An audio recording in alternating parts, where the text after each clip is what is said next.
There he is. Boy, quite a vibe. What's good, man? How you feel? Cool, bro. Cool. You Feels I get cold. It's getting cold out here. You're not used to this cold weather, huh? No, it's not my vibe at all.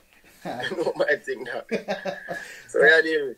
I'm good, man. Thanks for checking in, man. I appreciate you checking in. Anytime, bro. I saw you the other night at the big party. Good Yeah. times. Happy birthday again to my man, Kamal. I didn't know you was gonna be there. Yeah, you know, since I go to Jamaica, like I went to Jamaica about March. You know, so I go do some work in Jamaica, and we get stuck. There's COVID-19. At the same time, Kemar, actually, I work out at my studio with Marcus, who's my producer. As I used to, I like him vibe star. You know what I mean? Him work hard, him all about him music, all about him brand, and we just click. You know what I mean? So we just end up a par now, and naturally, him saying I'm doing parties, so I was forward and give my strength, you know? It seems like you, Kamal, there were a few others, have a family. It's like a family with you guys. You guys stick together and have each other's back. And since I've known you guys have gotten tighter and tighter. What's the connection that making you guys tighter in such a tight family?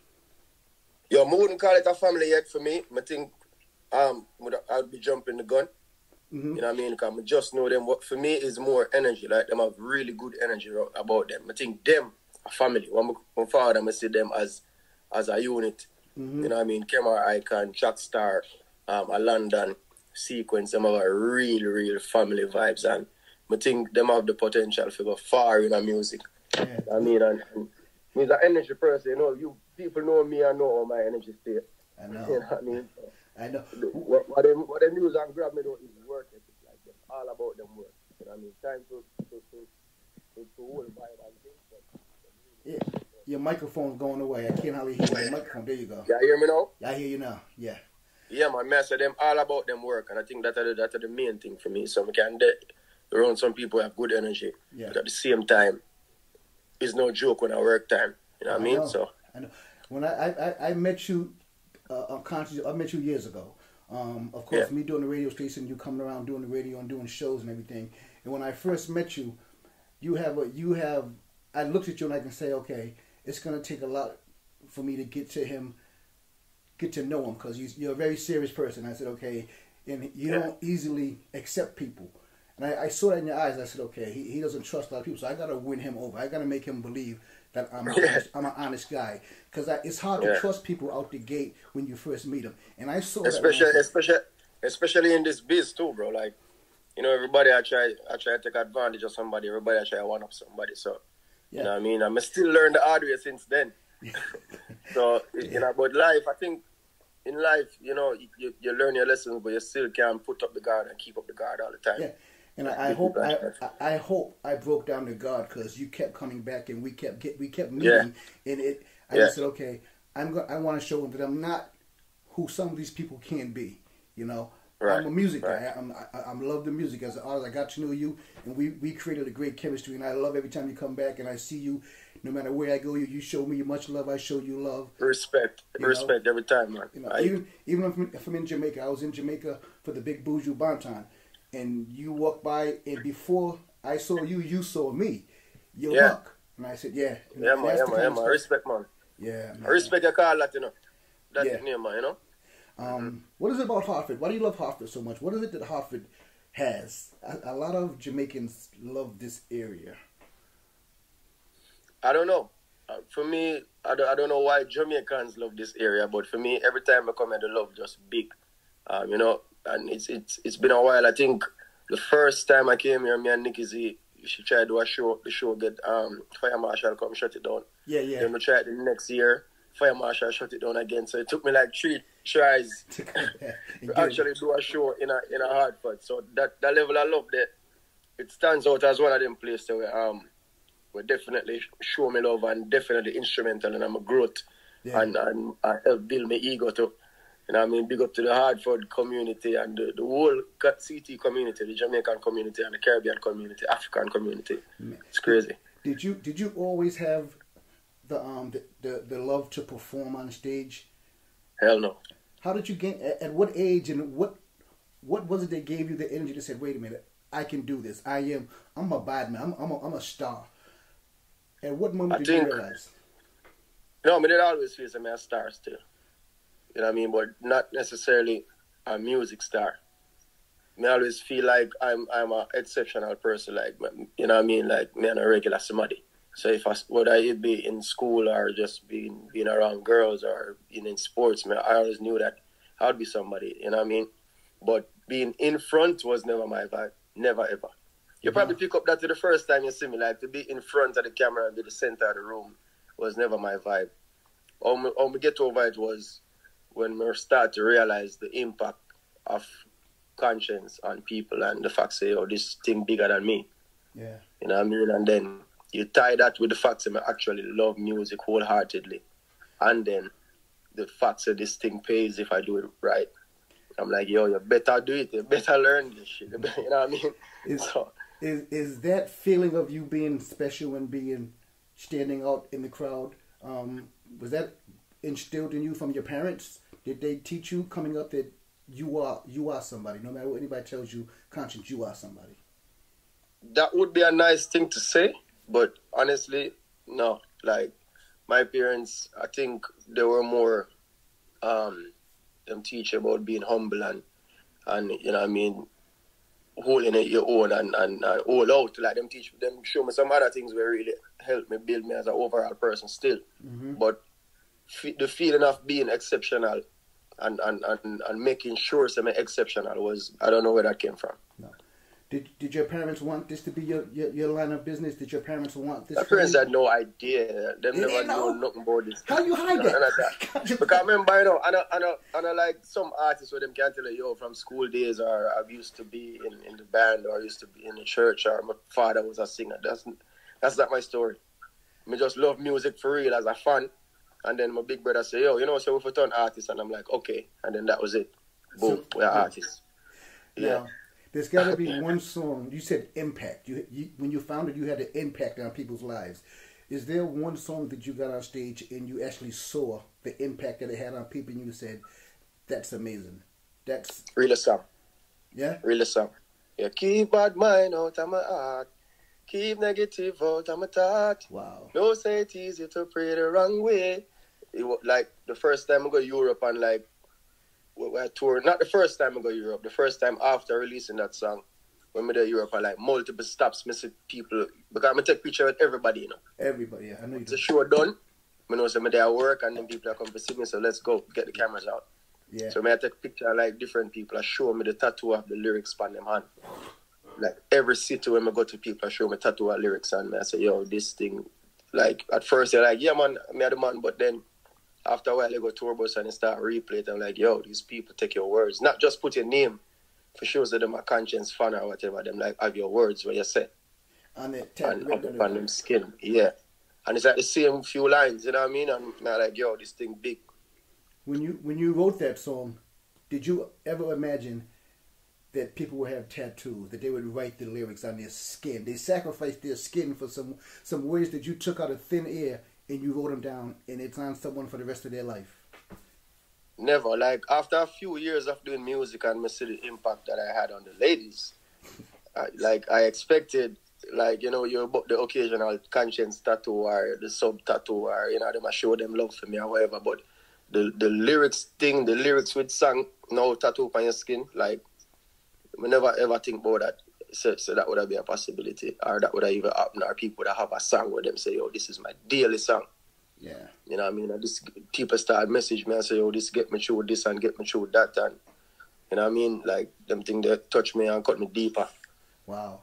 Now from the island of Jamaica, man, your music is going worldwide. And one thing, you know, sometimes people say once an artist gets too big, they call him sell off. You know, and I don't believe it. I think you're just being the best person you want to be. You want to take your music beyond the island. You don't want to just be on an island. You want the whole world to understand that the island created this sound, and this is where it came from. Now you get it. How do you feel about people saying, okay, he's a pop star now, he's not doing real reggae? Do you? I'm like, yeah. I'm like, yeah, with them I say, well, I hate that. I hate that. I don't care. For me, I don't care. Like, can I see the interviews them where you do in Jamaica, and you know what I mean? I don't think it was you and Willie, and I take pointers from that and I listen to what you say. And on stage, we were on stage. Yeah, and there was another one named Nightly Fix. We did three. You know, we did 3 interviews there. Yes. Right, and like good opinions and good advice, but from people where feel like, yo, when you try to take a thing to the next level, you sell out and whatever. Yo, listen. I don't like that. Big up to Vibes Cartel and big up to the artists that are our local stars and local giants. Zin. But may I chase Sean Paul and may I chase Shaggy and may I chase, you know what I mean? So I them thing that on my mind. I may try find the next crop of artists, not just myself, where I gonna be the next international people that can take it there as well, not just send it. Right. You know what I mean? So I'm not really business where people want to say and them type of opinion. They're more interested in how you and Willie Darlings have to say why this no work and why that no work. Right. I might not run with what you said, right. but I'm definitely going to put it in the brain. But you have to understand, no matter where you go, no matter how far you go, Jamaica is right there. You are Jamaica. Jamaica is right there with you. You are doing more for Jamaica by taking your music over to London, over to everywhere. Right. You're doing a big part. Right, but to try to explain that to a person where not see that vision, they're like, yeah, waste of time. I mean, after a while, they will see that. Now, you've done some Afrobeat stuff. You work with the Afrobeats. Amazing sound. I love the music you've done with those. You work with reggaeton house and everything. So you're open to working with everybody to create sound to expand you in a Jamaican sound, in a reggae sound. Yeah. For sure, I'm a fan of every genre. Yeah. So even though when you hear me in an Afrobeat song, I'm not sounding like an African. No, you're not. When you hear me in a Latin song, I'm not sound like a Latin person. I bring dancehall and Jamaican sound to it. I'm still a big fan of multiple genres. So I feel like I definitely show love and definitely happy to be a part of any genre. You know what I mean? Once I can go put the Jamaican stamp on it, happy for that. I couldn't wait to talk to you because me being in the position I am, I'm sometimes looked at the bad guy because I run a radio station here. I think somebody called me they called me the gatekeeper here. Yeah. Yeah. You know, in the business of the business of the radio and the record business can be slick. It can be slimy. It can be, You've learned a lot of lessons in this game, dealing with record labels, dealing with promoters, dealing with everybody. What's some of the biggest lessons that you've learned from this journey that you're taking right now as far as the industry? Like, more don't want to say lessons, but I would say what I would do different if I had the chance and what I'm going to be doing different now. Like, there are some spots where I should have, if not me, myself, should I have somebody next to me that's focused on networking, creating relationships. That are one of the biggest and most important things in this genre, and I think we overlook that. Like, I wouldn't say an artist should tone down his ego, because standing on stage and commanding thousands of people, it takes a level of ego. You know what I mean? But you need somebody around you then who is a softer version of you to get stuff done. Yeah. And for all you guys, you know what I mean? So, for everyone watching right now, that what he just said, networking, is amazing. Because right now, I'm talking to you right now because of a network, a mutual friend. Not in the industry. Not because a lot of times, understand that a lot of times when the record labels bring the artists around, there's no real network between me and the artist. Right. When you leave with the record label, and I see you when I see you. Yeah. So you're right. Have that person in there to create that networking to talk. Networking. Have to have that. I like that. I like that. And the general, like, love the music hard, bro. Like, you have to love it and think about what you can do to make it better. No, we tend to credit enough. Even artists before, we answer, big up this man for doing this for the music. But majority of them, man, they will big up do this for them pocket. Them not really do it for the music. So we have people just take from it and then gone, and then next set come take from it and gone. Like, if you're in a spot where you have taken from it and you're still around, like, you're supposed to can focus a little bit on like what we can do to sustain this thing and make it move on. So that a part there too. And I think another, what I would say lesson is less emotion. Like, let go some of the emotional thing and look on a lot of things as your business. So if Buck now play the song, don't say Buck, you can't say pussy, don't say Buck a pussy. Yeah. Wonder why and figure out how to get yourself around this, because Buck have 10,000 songs I look on a daytime. You know what I mean? Like, try to get the emotions, emotional aspect out of it and figure out how to get this job done. Konshens, was that something hard for you to learn, that lesson, that emotional lesson? Was that hard for you to come back around and look in the mirror and say, I have to do things a little different? I think going through stuff, bro, like for me, the last 4 years, I learned more than what I learned in my entire life. You know what I mean? Because some things were happening in my life and things where most people might know too, and hard lessons. You know what I mean? And then, hard lessons. And growth as a person. We lose people around us, and that's a lesson in itself right there. You know, we don't... Some reality checks and some vibes. Yeah. I mean, we can talk about... I can talk about a lot of things with you, but I want to talk about your music, Konshens. I want to focus on you in the future. What's next for you? What's going on with you? And, you know, how are we going to get you on that next level? You know? Yo, I have a giant song where I come right now, produced by Russian and featuring an artist I never work with yet, a Jamaican artist. Where it I go shake the ground. I can tell you off the ear, but I can't tell you on the ear yet. you know what I mean? But it I go shake the ground and really do good for dancehall culture overall. You know what I mean?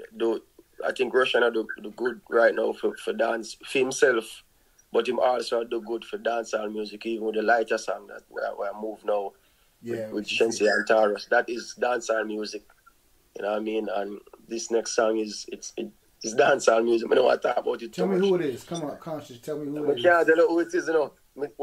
After I'm on my WhatsApp, I can tell you who, but it's a big, it's a nice. It's a nice, man. Now, when you were coming up, you admired artists like, I wouldn't say you admired, but you looked up to Sean Paul in the Beanie Mans. Who are the younger artists in Jamaica looking up to? Who's the next crop coming out of Jamaica right now? Bro, you can't say admired, because I definitely admire them artists, and you can't even name two and stuff. You have to name everybody. Because, I'm a music fanatic, bro. You name a song right now, I'm coming like a selector. From Pep to Killer, Beanie Man, Shabba, you know what I mean? Baby Sham, Sizzla Kalanji, they make a whole away Ras one time.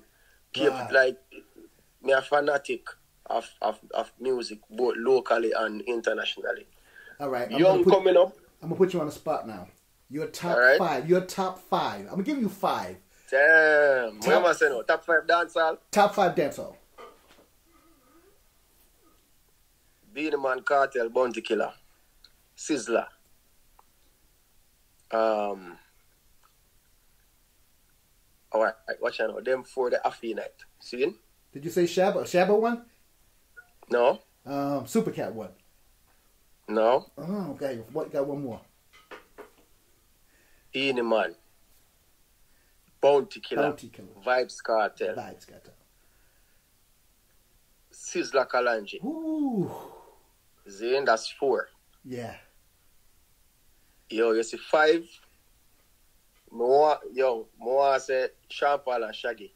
Sean Paul and Shaggy. It have to be 6. It have to be 6. It got to be okay. I'll give you one extra. You see, bonus. like for just raw talent and for the culture and whatever. That's why they've that top 4 there as a dancehall fanatic. But in terms of, I think Sean Paul are the biggest artist out of Jamaica, and that will get me in trouble because I'm a Bob Marley up on the list too.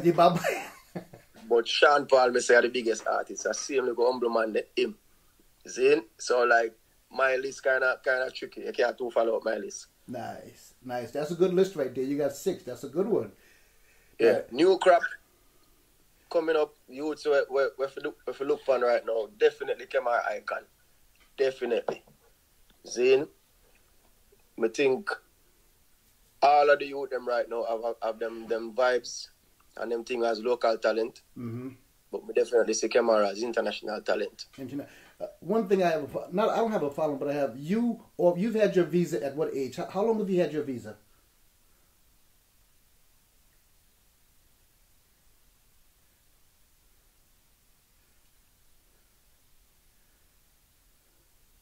I didn't hear you. Yeah, I can't hear you. I lost you.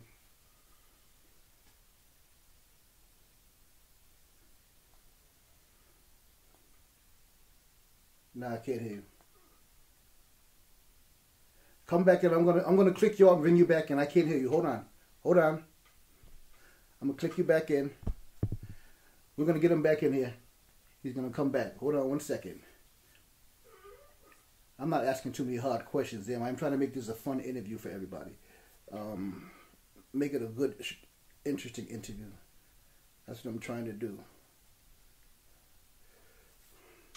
Where you at, Sean?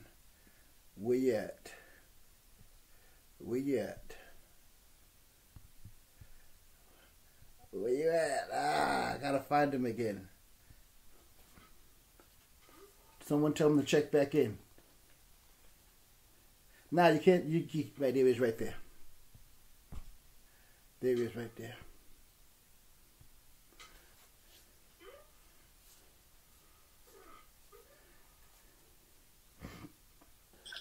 Coming back. Phone I get hot, man. Got you. I got you. Phone I get hot. Call them. I come in now. So. Yeah, you know. Again, how long have you had your visa for? Visa? I couldn't tell me last me say a visa. Visa? I don't know. A while. I think some of the most talented artists in Jamaica don't have a chance to come over here and travel the world to show off their talents. We have to fix that. Like, I don't know. I know there's a lot going on with the laws and it's a lot of corruption going on over there, but we have to find a way to get these artists these visas so they can show the world just what Jamaica has to offer. Right, I know for sure there's one where when him get a visa, Ronnie, I go shake Popcorn. When Popcorn get a visa, boy, yeah, I go shake. Oh. You know what I mean? That will definitely I do great work. Yeah. You get a man say, Shensia, right now I think Dexter that is the artist right now in a dancehall music. Yeah. So like if them artists can get the visa and imagine you look on a stadium and you see Konshens, Dexter Daps, Shensia, you see Ding Dong, you see Idonia, you see Pound One Show. We yet to see that, you know. Yeah. So like I just them thing that we really want to say happen. Well, a man not really worry about him own money as the first thing no more. We are thinking about the culture and what we can do for it. That will get crazy. Yeah, it will be crazy. The corona pandemic has got the whole world a mess right now. But there's another problem going on in Africa with the SARS. Yeah. We have to end SARS. We got to do any and everything we can to help end SARS. It's a bad situation over there, and I think the world is not paying as much attention to it as they should. Mm-hmm. We have to help them in that. It's a bad situation. I hate to see it. But I think all we can do is just bring awareness. Like from where we sit, it's tough. You know what I mean? But I think we see people post it for a good week straight, and then we stop. I don't know if it actually stopped or if it worked. But we now bring awareness and see what we can do. I hope them get over it fast. Hopefully. A few months ago, something happened with this on TV. This the Versus thing when Beanie and Bounty got on there and they changed the world. How proud did that make you when you saw them change the world? I know you. Yo, you never did funny. You never see me a right show, man. Yo, remember? Listen, remember, you know. And I think this is what enough man complain about, and even me did complain about it that time too, where like me never see enough young artists on it, like. Yeah. But I think one of the main issues we have now is not enough dancehall fanatics are doing music. Not enough music people are doing music. We have other man who just do music on the side. Now not them big up on themselves, but we need more people who are fanatic and people who are musicians who actually be doing music. Because if Bounty Killer and Beanie Man they're on Versus and you weren't checked in, I would like to see what you were doing like that. What you were doing that day. I think you're saying we need more musicians. I think technology has made it easy for anybody to get a drum machine or computer and push a button and make a beat like there's a microwave oven in 10 seconds. Yeah. You know, we need more talented musicians. We need real artists on stage. We need real artists in the studios to create that sound that will never be forgotten. And at the same time, I like an artist like me, I can't knock that because if it wasn't for the technology and the fact that you could be in an enclosed space and create magic. But you wouldn't have a conscience. But you're different. Because that's how I started up. But you're different, though. You had a real love for it. A love. That's the important thing. So no matter how you get your foot in, if you love it, you got to show that respect, you got to have that desire to learn, you got to have the desire to put the culture forward. So even though me getting, remember my first song was a hip-hop song. Yeah? It was on a hip-hop beat. Winner. That's a hip-hop beat. Wow. That's a hip-hop beat. No, winner. This year me have to be the winner. Cause me not gonna be hard without my youth. That's a hip-hop song. You get the message? Yeah. So I want you to not the youths that are doing the trap thing and the child vibe, but if we have more people that are musicians and more people that love dancehall culture, then we're going to be in good shape. Konshens, besides dancehall and reggae, if I was to look into your phone, what other music can I find in there? What other... Hip-hop, you can find R&B. R&B come back now in recent years. You can find some old school soul music. You can find some 1 and 2 rock song. You can find enough Latin thing. Yeah. What keeps you so focused? I mean, you're a very serious person, Konshens, and you're so focused. I've never seen you, off. You've always been straight. I'm an artist. You can smoke a lot. You can drink a lot. You can do everything, but you always come back to that center. Is there something is there someone that you do this for? Are you trying to do this to say, this is why I'm doing it? What keeps you? I do it because I'm grateful, dog. Like the fact that this is what I do for work, and regardless of your success, and if each accomplishment is like, all right, but what's the next one? Like, what we're gonna do next? The fact that I want a proper artist will come do what me do and greater. The fact that I want the next big production, I want to see the next big song out of Jamaica. Like, we can't slack off. You know what I mean? We can't slack off. We need to see the billboard crack up again. We need to see this. Although in Rama Stadium in America, we yet to do it. We need to get the genre up to the level of the Latin music and the level of the hip hop. Like, there's work to be done. Are you Konshens' biggest critic? In recent times, no. You saying in recent times? Yeah, in recent times, no. In recent times, I think I know it, and creatively, I know it. I think the other things is what we need to get together. You know what I mean? And I spot a number of bad moves from making them, not from people. Somebody telling me from making them, and I know I have a chance to correct them. So I think right now I just focus on getting the things I'm going to do creatively, matching it up with the right business and doing good for the culture.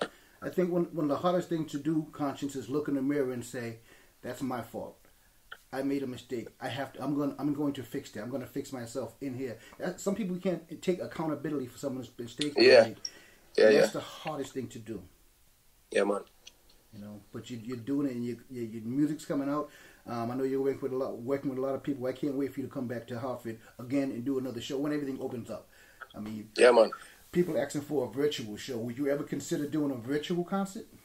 I did a few, but it's not the same, dog. Like, you do it and when COVID just started out and whatever, but it's not the same vibe. Like, we need to find a way how to get this thing moving and really do as much as we can to get this COVID vibes behind me as soon as possible. So if the government, they must say, lock down the place and social distance, we try our best to do that. Because it's not the same. We need the people. We need to feel the people energy. Yeah. So virtual is cool and everything, but on the stage with them, man. One thing you can't do with a virtual concert, I've seen you do it on stage many times. I've seen you perform songs, and I've seen the females throw bras on stage and underwear on stage. You can't do that virtually. Yeah, we need the bras and the panty them for the stage. We need them. No. But for real, like, for the actual contact with the people, that's how you feel the energy of the music. That's how you see. And that's how you touch lives. You know what I mean? Mm-hmm. So we need that, not just comments and you see the heart, them go up and them things. We love that, but we need to be in front of the people again.